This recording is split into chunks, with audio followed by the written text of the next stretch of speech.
this special event conversation with Antonio Muñoz Molina, member of the Royal Spanish Academy since 1995, Premio Planeta in 1991, Jerusalem Prize in 2013, and Prince of Asturias Award for Literature in 2013, Man Booker International Prize finalist in 2018, Prix Médicis Étranger in France in 2020. Good morning or afternoon to those of you who are following us here from the US, Central and Latin America, and a very good evening to those of you tuning in from Europe, Africa, and Asia.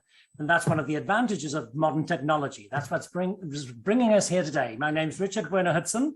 I'm the Executive Director of Instituto Cervantes in New York. Instituto Cervantes was founded, as you know, by the Spanish government in 1991 to promote the Spanish language and the culture of Spain and all Spanish-speaking countries. Instituto Cervantes is located in 90 centers across 45 countries around the world. It is my very privilege today to host the book launch of the English translation of Un andar solitario entre gente, published by Spanish Seix Barral and entitled in English, To Walk Alone in the Crowd, published in the United States by House of Books Farrar, Straus and Giroux, translated from the Spanish by Guillermo Bleichmer. The highlight of the event today is having with us none other than the author of To Walk Alone in the Crowd, worldwide writer celebrity, Mr. Antonio Muñoz Molina. Antonio Muñoz Molina was born in Úbeda, Spain, and he studied history of art at the University of Granada and journalism in Madrid. His first book, El Robinson Urbano, a collection of his journalism, was published in 1984. His novel El Jinete Polaco received the Planeta Prize in 1991 and again the National Prize for Literature in 1992. Muñoz Molina is the author of 13 novels.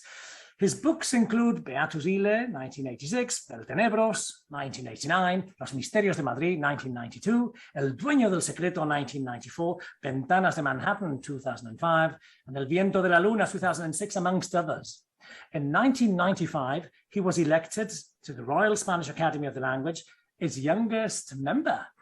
Margaret Sayers Payton's English translation of Muñoz Molina's novel Sepharad won the Pen Book of the Month Club Translation Prize in 2004.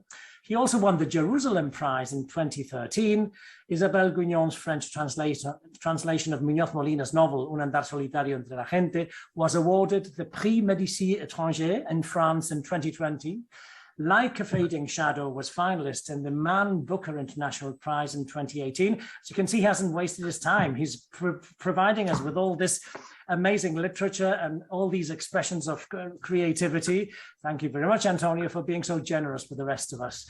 Apart from being one of the most renowned writers in the Spanish language today, he has also been the executive director of this very house, the Instituto Cervantes in New York, between the years 2004 and 2006, and creative writing professor at NYU between the years 2010 and 2015. For this event, we will be accompanied by writer and professor Edward Stanton, who will take on the tough challenge of interviewing Antonio Muñoz Molina. Edward Stanton was born in Colorado and raised in California. Edward Stanton has lived in Mexico, Argentina, Uruguay, and Spain. He's the author of 12 books, some of them translated and published in Spanish, Arabic, and Chinese. Among his works and on Spain and books on Federico García Lorca, Ernest Hemingway in Spain, popular Spanish culture and the Camino de Santiago, Roads to Stars to Santiago. He was called the best book on the subject by the New York Times. Stanton's environmental novel, Wide as the Wind, the first to treat the tragic history of Easter Island, won 4 international prizes. And his latest work, Vidas, Deep in Mexico and Spain, is the first travel memoir to portray the 2 most popular Spanish-speaking countries in one volume, written with the perspective of an American and the knowledge of an insider. Thank you all for following us via Zoom, Instituto Cervantes New York's YouTube channel and Instituto Cervantes New York's Facebook. For those who would like to ask questions, don't forget there's a chat, there's a Q&A. You should sort of register via Zoom, and you can ask all the questions for Antonio Muñoz Molina to answer. We will have time at the end of the event for a Q&A with the audience, you, who are also the very, very special guests. With no further ado, I'd like to give these 2 gentlemen the floor. Antonio, Eduardo, the floor is all yours. Thank you, Richard. Thank you, Richard.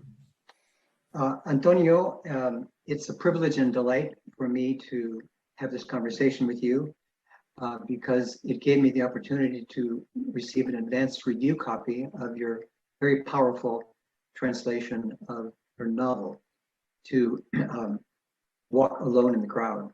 The translation of the Spanish novel that came out 3 years ago, Un andar solitario, entre gente.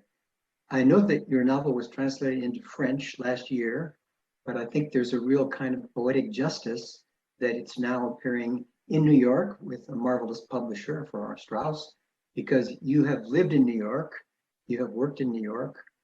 A lot of the book takes place in New York, and you did some of the field work for this book in New York. When I say field work, I use the term almost in the way an anthropologist or an archaeologist would, because as our listeners are going to learn, you did some arduous preparation for this book. In addition, some of the authors that you discuss are Americans: Edgar Allan Poe, Walt Whitman, Melville, Emily Dickinson, or a Spanish poet like Federico Garcia Lorca, who lived in New York also. I don't want to claim the book for New York and the United States only, because your novel also takes us to other large, important cities in the history of literature. Madrid, London, Dublin, Paris, Berlin, and the writers who lived and worked in those cities: Baudelaire, Walter Benjamin, Dickens, Thomas de Quincey, Fernando Pessoa, I forgot Lisbon, and Madrid. It would be really hard to try to categorize your book because it's, I believe, quite experimental. I think it really pushes the limits of all genres. I think we might call it a novel, but it's a novel, again, that is really different, unique, and hard to categorize. So instead of trying to categorize or describe your book, let's jump in and start with first things first, the title. And you lifted the title, or stole the title, from a great poem by Francisco de Quevedo, the Spanish Baroque poet. It was a love poem. And in one interview in Spain, you said that the title of the book in Spanish, Un andar solitario entre la gente, we translated in English as a lonely walk in the crowd. You said that the title crystallized the work in progress. Could you tell us how the title did crystallize for you that work in progress? Thank you for your question and for your reading of the novel, which is a novel. And well, the thing was that I have always read this poem by Quevedo, who is also he's at the same time inspired by a different poem by the great poet, the Portuguese poet Luís de Camões, no? Un andar solitario entre gente, no? And what struck me about this line in the poem, which is also a beautiful poem in itself, this single line sounds completely modern, no? Because you imagine in the 17th century, no, the experience of walking alone in a crowd, it seems like an absolutely contemporary experience, no? It's the experience that you find in the Quincey or Poe or all the great flâneur or urban writers, no? But you find this whole experience crystallized in a single line in a poem written in the 17th century. The poem must have been written in Madrid, and you imagine that Madrid in the 17th century was little more than a village, no? So this feeling of being, this absolutely modern feeling of being alone in a crowd, which looks like a line by Baudelaire, it struck me as a kind of vision, as a foresight of the future, no? of the contemporary condition of people living in the solitude of the big cities, no? And it is so beautiful, no? The line is so beautiful. It seems to demand a book to be written. Right. The English title, To Walk Alone in the Crowd, unfortunately, is not a poetic line from a poem by Shakespeare or by an Elizabethan poet, which would have been marvelous, right? Yeah. To find an equivalent. But I think for an American or an English-speaking audience, it has some echoes or resonance that the original title doesn't have, and that is the idea of the lonely crowd. There was a very famous sociological study published in 1950 by David Reisman called The Lonely Crowd. And if people in the crowd were lonely in 1950, or if Quevedo felt lonely in the crowd in Madrid in 1640, what about us? How lonely do we feel, right? We feel loneliness to the 10th power as each of us walks with our computer screen or a phone in front of us. And at one point you described the people in New York as, I think this is a city of zombies glued to cell phone screens, of invisible men and women. Yeah. So this sense of solitude among the crowd that you're talking about, I think is exaggerated, is hyperbolized. It's even more powerful now in our time, and that's one of the great themes of your novel. Yeah. It seems that, but that to be alone in the crowd can also be a very positive experience, no? And this is something that I try to show in the book, no? I mean, you are isolated, you are alienated in a crowd, in an unknown city, but at the same time, you can enjoy yourself and you can infinitely enjoy the spectacle, the show, the permanent show of the city, no? And this is the celebration that was stressed by people like Baudelaire, no? Baudelaire said that to be alone in a crowd, to walk in a city, is like being a prince going incognito, no? And you can be alone, but also you can explore and enjoy solitude, no? I wanted the book is a novel for a number of reasons, as you said early on, no? And it's a novel mostly because at the heart of the book there is an absolutely imaginary character, no? There is a kind of ghostly presence that I seem to have met in Madrid at the Café Comercial, no? And there is this feeling of, for me, coming from a peasant childhood, no, and having arrived to Madrid and to big cities, to New York, when I was young, no, there was an exhilaration. There was a happiness. There is this wonder of looking at people, of turning your gaze to everybody and to anybody, and finding stories all the time, no. So this is a mixed feeling. You have mixed feelings about the city. On the one hand, you are isolated, you are lonely, but if you only pay a little attention, this loneliness becomes a very cheerful solitude, because you have the chance to watch people, to see stories in the faces of people, not to learn to pay attention to conversations, no? I mean, you go on the subway, the New York subway is such a place to enjoy the human condition, no? Unless of course, you are glued to your cell phone, you're not paying attention. But otherwise, I mean, the city is an unending show going on all the time, no? And that was also part of my intention, or of my drive while I was writing the book, no? Yes, that's definitely true, because most of the book seems to be a kind of assault on the senses by the world of consumerism. The constant presence of signs, advertisements, lights, posters, handbills, also fragments of a conversation, fragments of songs. And I'd like to read for the readers a few of the many, perhaps more than 100 short titles for each one of these sub-chapters in your book, because they kind of structure the book and they give it a flavor. And let me read a few to give the listeners a sense of these chapter titles. Live your day without limits. Multiply your happiness. Be the star of your own movie. Put your money where the miracles are.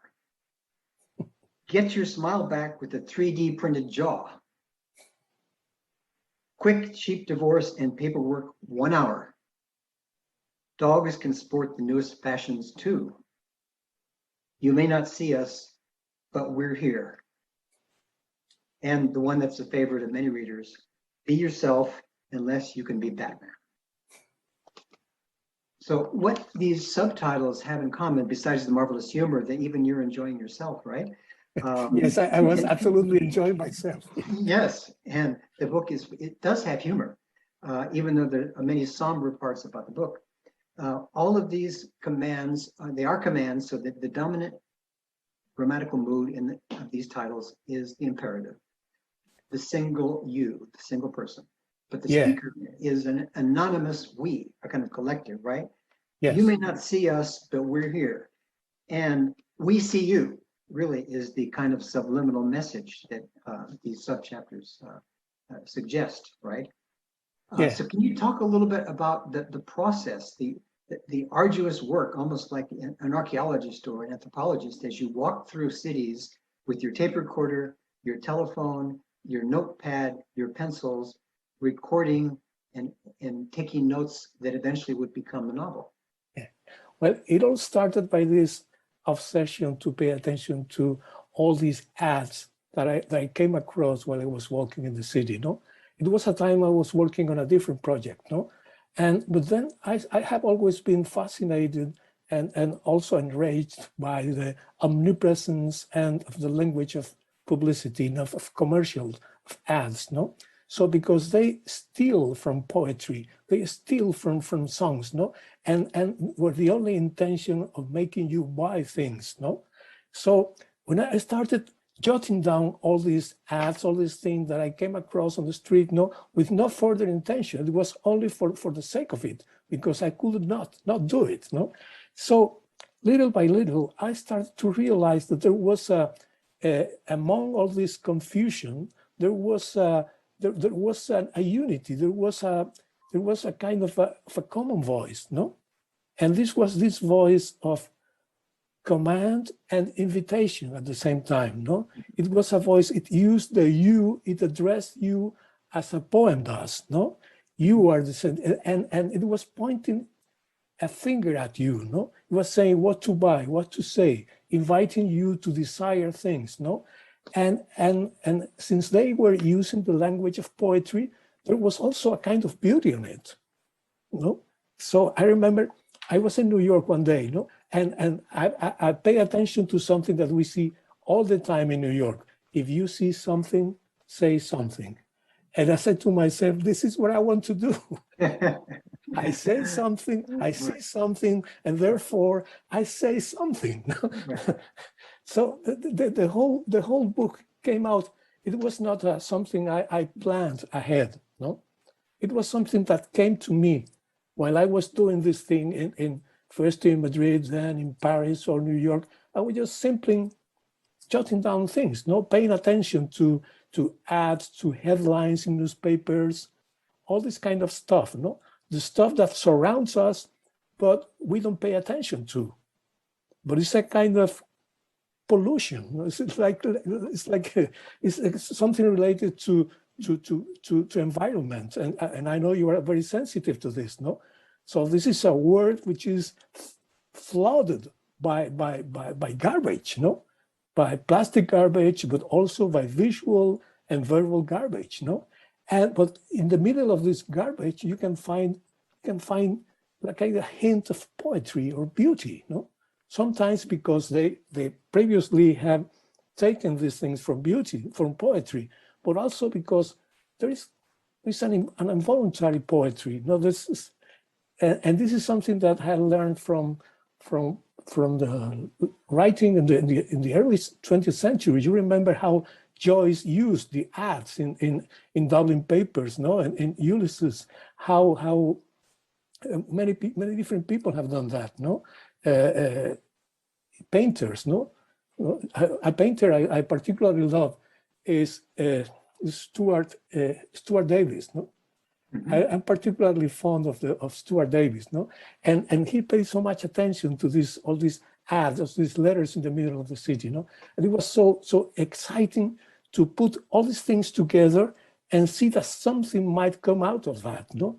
it was like working with the refuse, these materials who was refuse materials, and you could make them into something, no? Right. This has to do with the art of collage, of course, you know, which you Yes. say is at the foundation of modern art starting in the early 20th century, where the artist takes objects that in themselves are worthless or even trash, right? Refuge, and puts them together and creates something that has some kind of value. So the art of the collage is something that's very alive in your book. The cover of the English translation is a sort of collage. The frontispiece of the book is a collage that you've done yourself. The Spanish edition has even more collages that you yourself have done. And you touched on many things. I want to go eventually to the whole environmental theme in your book. But I did want to mention that even though this assault on the senses by the commercial world, the urge to consume, to buy this, buy that, take this vacation, take this cruise, take out this mortgage, buy this house, etc., is a kind of pollution. You have found in it some kind of poetry. And I think there's another mechanism at work, and that is you take a visual image, let's say a video or an ad at an airport about Estee Lauder handbags, jewelry, or makeup. And by converting a visual image or video into words, it takes on a new strangeness and a new kind of beauty. It becomes a narrative. It becomes a narrative, but it's a narrative we pay attention to because we're not used to having someone who is an anthropologist like you copy and observe every detail of that video that may last, 60 seconds, right? And so let me read an example of this. I want to read this one passage. It's an Estee Lauder ad about a woman who's walking through the city and everything is turning red, maybe because it's for a red lipstick or whatnot. But it's an example of this kind of, this technique you use, which I think is wonderful. But it must have cost you a lot of time and trouble to do, right? A woman in a red business suit and red heels walks magically through a city as if she were floating, impelled by a breeze that quickens her step without ever lifting her entirely off the ground. She steps off the sidewalk, and the white stripes of a zebra crossing turn red beneath her feet. A glowing Estee Lauder red, the same red as her shoes, blazer, handbag, and lips. She walks under a tree, and one by one, its leaves turn red as well, as does the spreading shade on the pavement. That's absolutely beautiful. And yet, if we were at an airport and we saw that ad, we'd look away because we've seen so many of them in that medium. But what you've done is transform the medium and give us a sense of strangeness, of distance, that I think is wonderful. Oh, thank you. And also we have to never forget the wonderful translation by Guillermo Bleichmar, no? Because the passage you just read, it flows beautifully in English, no? So this is something that we have not to forget, no? Yes, this is what lies at the heart of the book, no? To pay attention to the things that are right in front of you, but that nobody pays attention to, because we are too used to them, because they are so omnipresent, no? So many things are happening in front of you that you are not paying attention to. And what happened to me at the time I started writing the book was that I had the feeling of opening my eyes up and opening my ears as well, no? That's why I went eavesdropping in conversation, no, on the bus, no, and there were subjects like jewels, no, I found. I remember one particular example I enjoyed a lot. It is a guy who was speaking on his cell phone, no, with someone, no, and he said, do you really put this? Are you wearing this precisely to speak to me? No, did you put this on just to speak to me? And I said to myself, what the hell is happening here? No, what's the story? What did she or he put on in order to be ready for this conversation over the phone? No? So there are so many, there's people, when you are young, you think that poetry or literature lie beyond the realm of the concrete or of the prosaic, no, or the ordinary things, no. But I think that little by little, you realize that the real treasures, the real beauty lies in front of you. You don't have to go abroad to find these wonderful things, no. That they are happening in front of you in an ordinary sidewalk in Madrid or New York, no.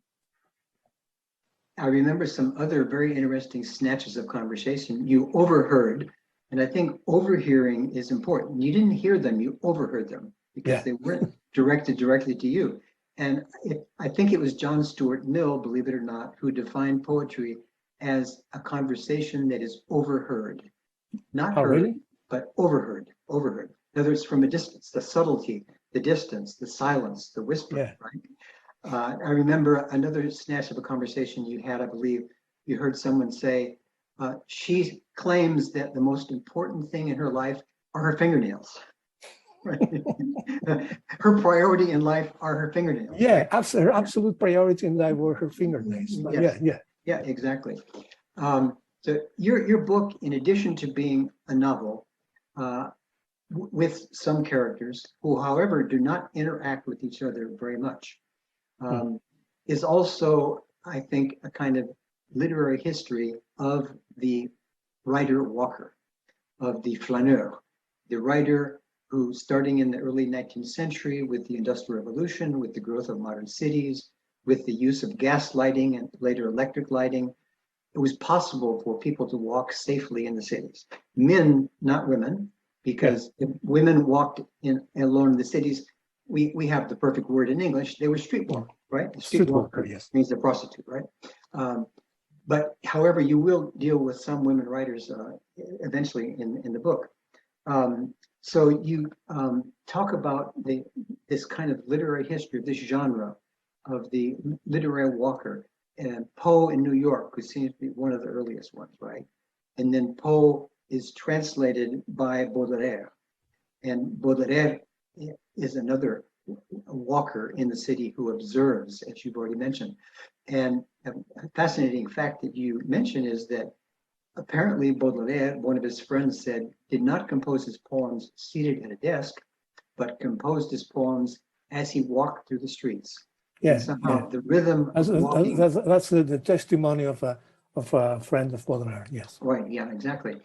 And after all, there's nothing more natural for a human being than walking. We were made to walk, right? Our ancestors walked out of Africa. That's how we got to Asia and to Europe and eventually to the Americas, right? And the walker also has a gaze that sees farther than four-legged animals, right? Sees farther. And your book is a book about another walker, you, or the narrator in the book, right? Who sees everything at eye level and everything with the rhythm of the walk. Can you talk a little bit about that? Yes, I've always been fond of this genealogy of the writer-walker, no? Because you mentioned that this is an extraordinary genealogy because it is perfectly straight, no? There is no interpretation here. There is no doubt, no. So Poe read the Quincey. Poe read the Quincey's confessions of the opium eater, no, and he wrote this extraordinary piece of narrative, which is The Man in the Crowd, no, which every time you read it is more astonishing.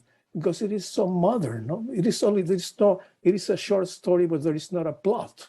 It is only someone who is having coffee at some place and starts following someone else. And the whole story is simply the description of this long walk over 24 hours in a city, no? And the fascinating thing is that Poe places this story in Paris. And he had never been to Paris, no?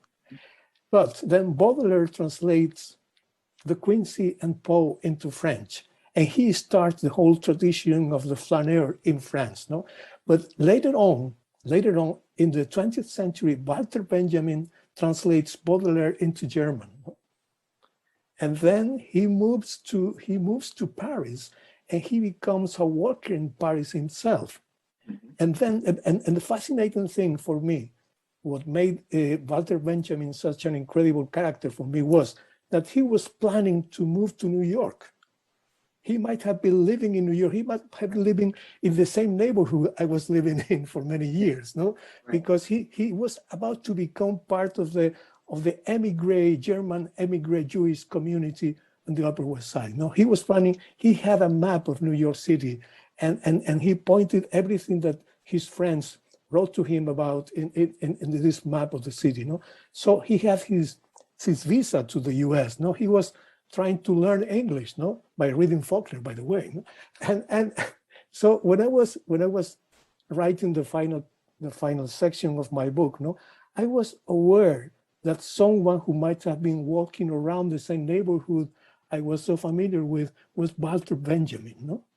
Much right. As Federico Garcia Lorca had been also strolling in the very same neighborhood I was living in. No? So I felt myself in the middle of a community of walkers, no? Some of them living and some of them dead. No, it was like the living dead, the walking right. dead. Yeah, and of course the tragedy of Walter Benjamin is that he imagined living in New York, but he was killed in Spain, right? Sure. At the French Spanish border. So yeah, I like the way you evoke, you imagine Walter Benjamin living in New York, right, and walking down the streets of New York. Because he might have loved so much the city. Yes, he would have loved living also, right? Yeah, of course. Yes, huh? Yeah. I think all of these men that you mentioned, and I say men because they are all obviously. Men, because it was very hard for women to walk alone in the city to find this freedom. But in many ways, all of these walker writers found their greatest freedom on the street, in walking and observing and annotating and writing about what they saw. But I think we also should remember that you discuss some other literary walkers like Virginia Woolf and her character, Miss Dalloway, walking through the streets of London, buying flowers.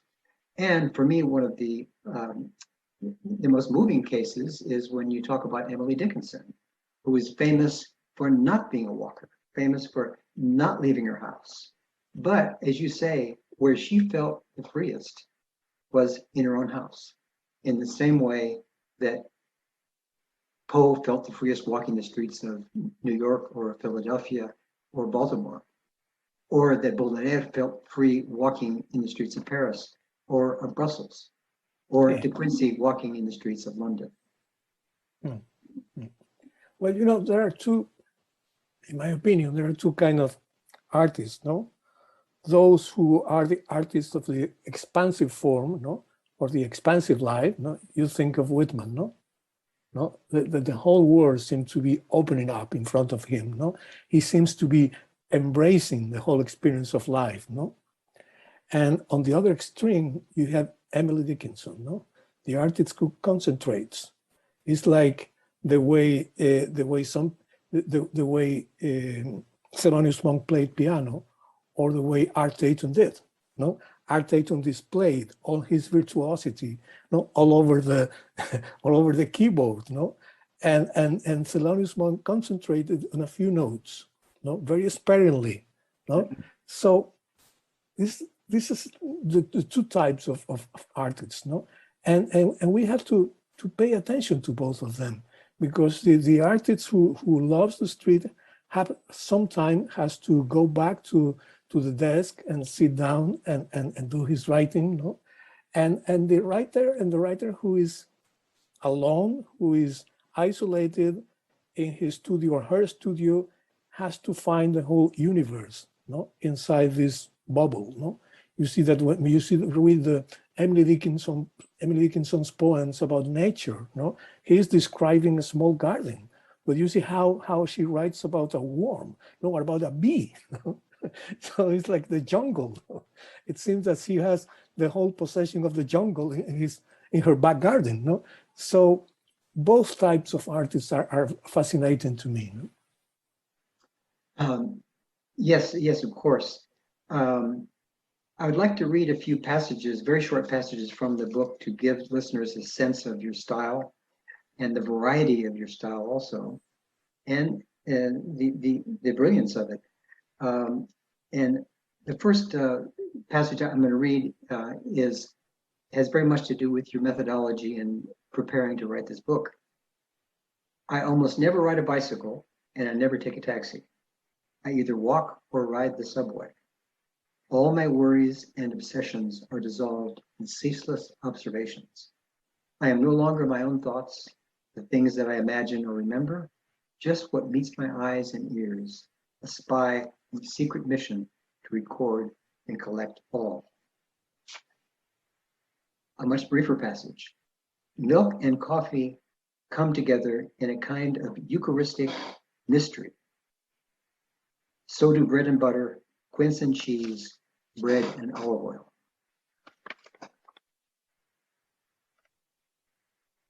The things that artists made with their hands from cheap materials and bits of junk, the things they cared for and preserved through lives of poverty and grief, are now trophies for billionaire investors, gleaming like gold ingots in crypts of bulletproof glass.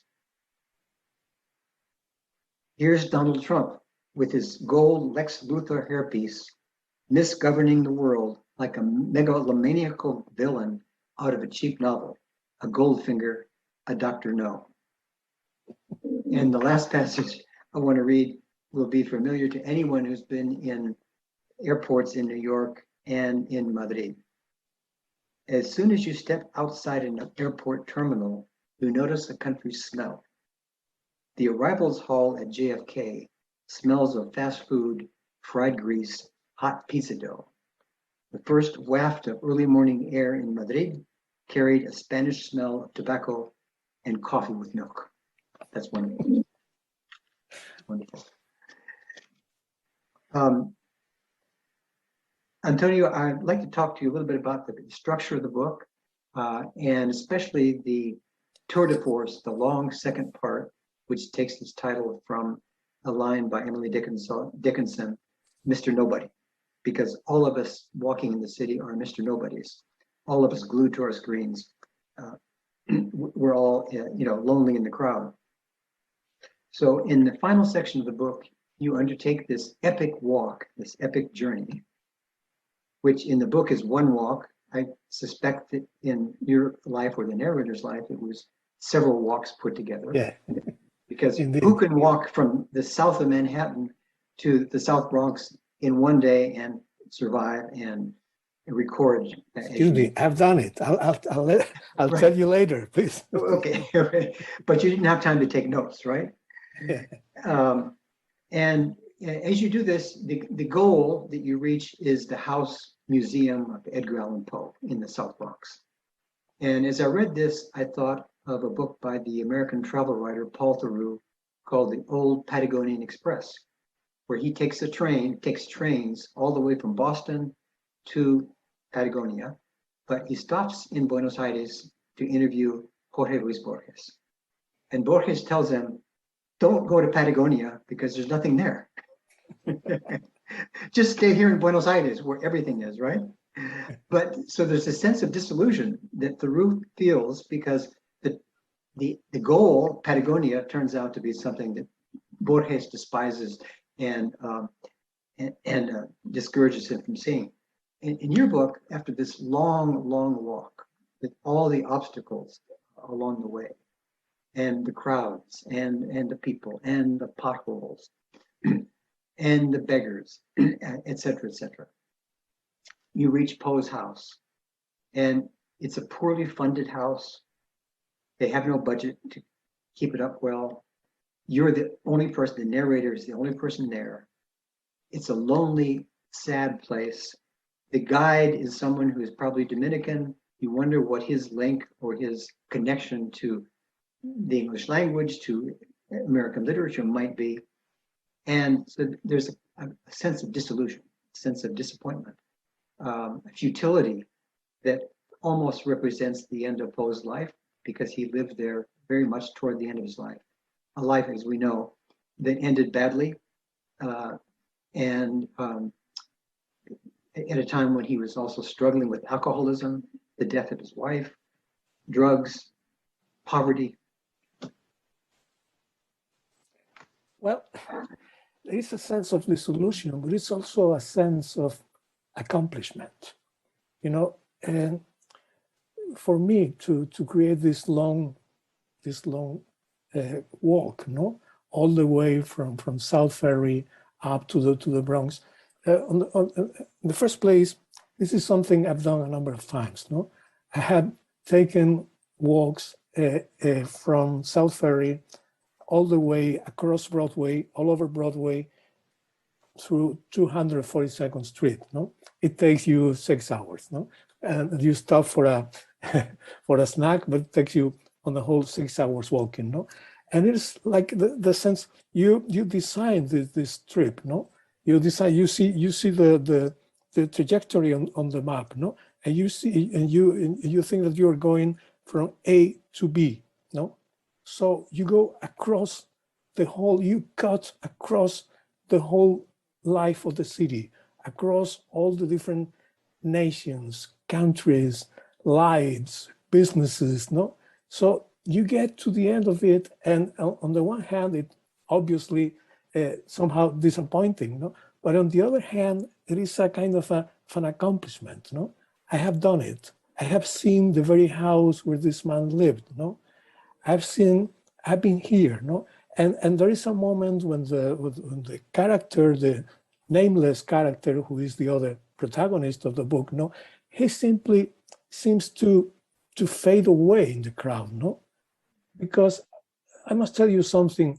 Throughout the book, there is a thread that has to do with the depths of depression and coming out of it, no? I mean, when I wrote the book, I was coming out of a long period of depression, no? And what happens to you when you are depressed is that you don't pay attention to what surrounds you. So your eyes are closed, no?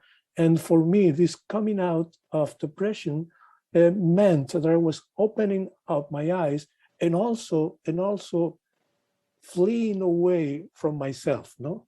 Depression is a case of being obsessed with yourself, or not being able to get rid of yourself 24/7 hours. So there is a kind of Zen accomplishment, no? A kind of, this is a journey, a kind of Zen Buddhist journey, no? From the personal identity to the moment when identity dissolves, no? In the crowd, in the pure observation of people and things, no? So there are both two sides to this, no? And also I love the fact of bearing witness to the whole of the city, no? To embrace, to encompass the whole of the experience of the city. And because at the time it was a time when I was saying a farewell to the city as well. Mm-hmm. I was about to leave the city for good at the time I wrote this second section, no? So little by little, it became a kind of elegy to my life in the city. Mm-hmm. Oh? Very interesting, yes. And let's talk about that farewell and the departure, because after you accomplish this task of walking the city, let's say, you realize it's time to go home. And you go through the horror of all airports, or the narrator does. All airports are the same, they're all terrible. You fly from New York to Madrid, and this return home has to reminded me of the archetype of all journeys that end with the return home, namely the return of Ulysses to Ithaca, to his island, to his home, to his wife, his family, his soil. In your case, the return, very different, but you leave behind the noise of airports, of cities, this pollution, this verbal, this oral, visual pollution. And the novel almost takes on a different kind of pace or rhythm, much slower, much more reflective. Noises disappear, the voice becomes much more interior. and you reach home. So instead of reaching an island, you reach an apartment. Well, The narrator reaches an apartment, right? yeah, yeah. Yeah. And yet the feeling is one of tremendous relief and of peace. And of course, the encounter with the partner. And after all of this time of observing others without touching, and you said at one point, there's something strange about a human body that does not rub or touch other human bodies. There, instead of noise and the pollution of noise, instead of distance and separation, there's the human touch, which seems to redeem everything that you've gone through. And for me, it redeems everything you've passed through, and is a wonderful, very moving, extremely moving, and almost end of the book. Oh, thank you so much. Yeah, this is, you know, I was fumbling my way along. No, I was making up as I went along, because I didn't have a very clear idea of how the book will develop. No, how it will turn out in the end. No, so I didn't have a plan. You have to bear in mind that I didn't have a clear plan very much well into the book. No, I was very far into the book when I finally found out a possible outcome, no, a possible ending. No, so it happened while I was alone working in New York. No, I went to New York in February 2017 at the time of the beginning of the presidency of Donald Trump. No, and my wife and I, we have been living through the campaign and the election in November, and we were very much affected by it. No, I think that sometimes much more than some of our American friends. No, because they took for granted democracy and stability, and I thought that they were not scared enough of what Trump will bring. No, so what happened was I was planning to finish the book, so I planned to. My wife was in Madrid, and I went to our apartment in New York for 2 months, just to give the finish to the book, to find the final form. No, so while I was there, while I was writing, I found this final resolution. No, what will happen, and something I found as well was that the book could not be finished until I got back to Madrid. So the return becomes a part of the book. No, so I had planned to finish the book in Madrid, but while I was there, I finished the book in New York. But while I was there, I realized I had to go back to Madrid in order to find the ending of the book. No, so it came out naturally. It was a natural denouement. No, and well, the thing is, you need a refuge we all need a refuge after living in this strange, very strange and noisy world. What kind of refuge can we find? Each of us needs this refuge, this island, and this island of silence and human touch, as you very well has stressed, So it was a natural ending, almost ending for the book, This coming back home, finding your partner, and finally enjoying silence and intimacy. But you had to leave home in order to come back home, in order to find that refuge, right? Because other parts of the book also take place in Madrid, right? Yes. When the narrator has to leave his house, he's looking for a new apartment. So there are other scenes in Madrid. And I think in the literary history of the science that you have created, which is ambulologia, or ambulatology, or perambulation studies. Perambulating studies. I love perambulating studies. Yeah. Right. I think Antonio Muñoz Molina will be remembered as the flâneur par excellence in Madrid, right? Because you not only tell the history of other walkers and writers in Madrid, like Galdós, but you yourself walked the city. Then you traveled to Paris, New York, and whatnot. And that's what made the return home possible, right? Yeah. As Nietzsche said, you need to go abroad in order to understand your own country. I know you've been back and forth many, many times, right? But in the structure of the book, it's the return poem that gives that sense of relief and of peace and resolution at the end. Thank you so much. No? Thank you, Antonio. And I think it's about time to turn it over to Richard to see if there are questions on the chat. Let me tell you, I'm so grateful for your reading of the book. You know that we write books and we expect people to read them in full. No? I mean, we are like composers. No, we will love someone to listen to each and every note we are writing. No, and it is a pleasure and a relief to feel that you have been fully read, no? And fully understood. Thank you so much for your wonderful reading of the book. Thank you for your marvelous writing of the book. And thank you both for the amazing and scintillating evening or afternoon that you've given us. Yes, thank you. Your timing, Edward, was brilliant. I've got a couple of questions from the audience. And don't forget that after this presentation, this enchanting evening, we are going to have this uploaded onto our YouTube channel, and we'll be able to provide you with the translation and the dubbing and the right language for everybody to delight themselves in English and in Spanish. I've got a couple of questions for you, Antonio, not for me, from the audience.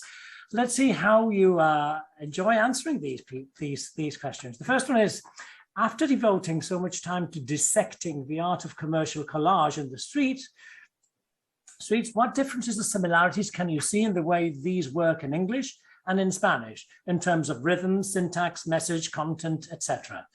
It's a complicated question for you, Antonio. No, it's not. It's quite a simple question. It's very similar. I mean, there are no great differences. This is universal language of command and invitation to the fulfillment of unending desires. So whatever, it's like walking through an airport. You know, you see all the screens, no, and the screens are the same screen all over the world, no. And this is why it is so disturbing, no? Because you can be in Dubai or in London or in Granada, and you see the same images, the same videos, the same headlines, the same commercials, no. So sadly, I have sadly to report that there are no great differences between the garbage, the visual and verbal garbage in the US and in Europe or Spain. Okay, here's another one for you. How well will "To Walk Alone in the Crowd" age? Will it mean the same thing to generations to come? Or will it be a foreign language or concept in 20 or 30 years' time? Well, you never know. This is always what we are. We never know what will happen with the things we do. No, and this is something that sometimes people are worried about posterity or what will happen with their work. No, and you will never know. We will never know what will happen with any books. No, I remember a wonderful book by Cyril Connolly called I remember the title now. No, The Enemies of Promise. No, and the book was written in 1938. No, and the intention of the book was to try to write a book that would last for 10 years, because Cyril Connolly said to himself, most books have completely disappeared after 10 years. So let's try to write a book that at least lasts for 10 years. No, and he more or less succeeded. Okay. So who knows? No, many things we were talking about Emily Dickinson. No, when she published 2 or 3 poems while she was alive in her own lifetime, and the poems she published were anonymous. There was not her signature with the poems that were published in newspapers. So who knows? And I must tell you something. To care about that is silly. The only thing this is a very uncertain profession, and maybe it's a far stretch to call it profession. This is a very uncertain job, no? So the only certainty you can have as a writer is, this is what I want to do right now. I'll try to do my best. I'll try to bear witness to the time I'm living in and the places I'm living in. So and this is the only thing you can do. What will happen next? You never know, because many great successes have become oblivion after a few years, and many forgotten or never known writers have turned out to be wonderful masters. No, so I really don't care. Well, I don't know if you care or not, but you must be doing pretty well, because you do know that you've got two great articles that have been published today in Wall Street Journal and New York Times, and a few more things that are coming out now. So well done, Antonio. You've got another question that's just coming in from Marta Luaces now here, and she says, thank you for a wonderful talk. I wanted to ask you how the experience of New York changed the way you experience and live now in Madrid. This is a very good question coming from Marta. No? Well, a friend of mine, a New York friend of mine, said to me, what are you doing in New York so many years? And I said, I'm giving myself an education. No, I went there to flee Spain, in a sense, because I was becoming too well known in Spain. So I was in the danger of becoming a kind of institutional cultural figure. No? So I had to flee. So I went to New York, and I stayed in New York for this reason many years. And what I was doing was to give myself an education in distance from my own country. No? To see my country and Europe from New York and the US. No? To give myself an education in the language, in the writing, in the way, in prose writing. For me, prose writing in English and in the US, it is an important lesson to be learned. Right, you go. For a Spanish writer, no. Mm-hmm. So, and I enjoyed myself the whole time. No, I learned so much about. I wouldn't have never been able to write this book without the experience of so many years going to exhibitions in New York without seeing art in galleries, without experiencing the contemporary culture the way you can experience it in New York. No, so I got myself an education, and now I must report that this is the part of the city that I miss the most. No, the excitement of looking up on the New York Times on Friday the weekend and seeing the listing of the things going on in the city over the whole weekend. No, the opera. As you know, Richard, I love many different things. No, I have many different passions. So where should I go? So that's Antonio, what I miss. The best thing, Antonio, is that not only that you love the things, but you can express them, and you can facilitate them to people that are not acquainted and familiar with them, like opera and jazz. I mean, I've learned so much from reading your articles, your novels of jazz, history, politics, and opera, of course. Yeah, so that's again another example of your generosity, explaining these things so beautifully and so artistically. So yes, thank you very, very much. Another very quick question has just popped up. Do we have time? I think we've got 2 more minutes. So okay. Ooh, there we go. It's a long one. Let's see. When did you start doing the research process for this book, given that you lived in New York years ago, and how has this city influenced you as a writer? Goes on, it says, do you have any routine as a writer before you set out to write, in terms of doing research for a certain period of time, or writing a certain number of hours a day, etc., etc.? So it's about your craft and your art, Antonio. Well, I didn't do any previous research for this book. No, I just started getting obsessed by ads and by things. You know, I just started by jotting down things and taking notes, and it was so unexpected for me that, in fact, I was writing a completely different book at the time this one came along and imposed itself on me. I was writing a different novel, but I got bored with the book I was writing, and I got absolutely enthusiastic about all this garbage, you know, that I didn't know what would I do with it, no? So there was no research. There was only a passion. There was only curiosity. It was a sense of play, no, a sense of enjoyment, right? Mm-hmm. That's good. And there's another question popping up now in our YouTube channel, and it's from Geraldine McElwain.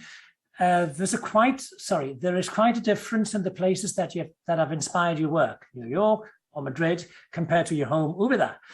how would you say the space that inspires you impacts on your writing?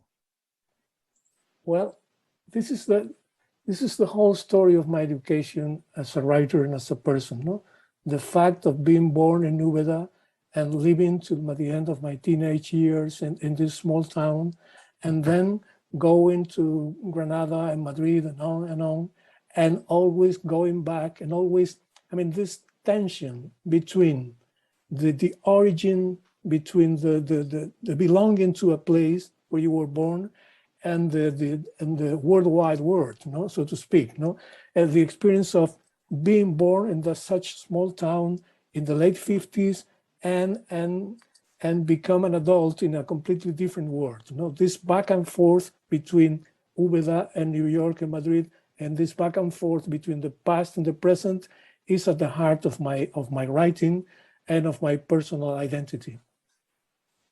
That's good.